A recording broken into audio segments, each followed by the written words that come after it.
بسم اللہ الرحمن الرحیم۔ حضرت سلیمان علیہ السلام کا واقعہ پارٹ 2۔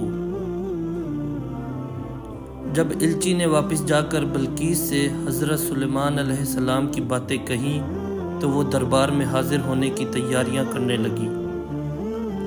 الچی کے واپس جانے کے بعد حضرت سلیمان علیہ السلام نے اپنے دربار والوں کو حکم دیا کہ ملکہ کے تخت کو ہمارے پاس لا کر حاضر کر دو۔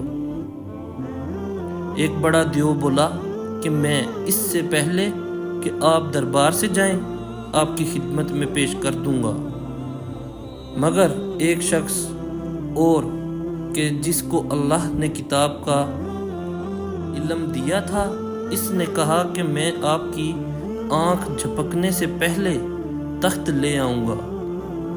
چنانچہ آپ کی خدمت میں پیش کیا گیا تو آپ نے فرمایا کہ میرے اللہ کا امتحان ہے کہ میں اس کا شکر ادا کرتا ہوں یا نہیں۔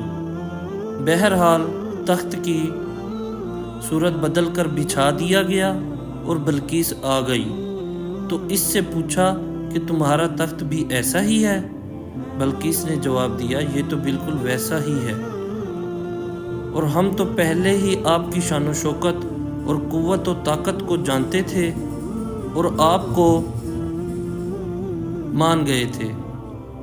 جس چیز کو یہ اللہ کے سوا پوجتی تھی، اس کو اب تک سلیمان کے پاس آنے سے روک رکھا تھا۔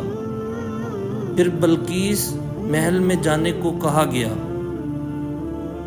جب اس نے حضرت سلیمان علیہ السلام کا محل دیکھا جو شیشے کا بنا ہوا تھا اور معلوم ہوتا تھا کہ پانی سے بھرا ہوا ہے، بلقیس نے اس میں سے گزرنے کے لیے اپنے پانچے اوپر اٹھا لیے اور اپنی دونوں پنڈلیاں کھول دی۔ حضرت سلیمان علیہ السلام نے دیکھا تو فرمایا، یہ محل ہے جس میں شیشے جڑے ہوئے ہیں۔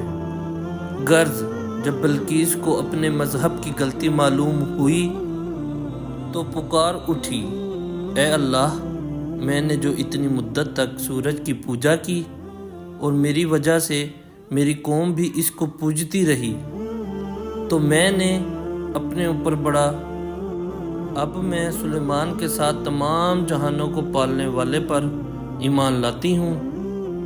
حضرت سلیمان علیہ السلام اتنے بڑے نبی اور اتنے بڑے بادشاہ تھے کہ انسان، جن، پرندے اور ہوا سب ان کے تابع تھے، مگر آپ غریبوں اور بے کسوں کے ساتھ بیٹھ کر کھانا کھاتے تھے اور اپنے ہاتھ سے چٹائیاں اور ٹوکریاں بنا کر روزی کماتے تھے۔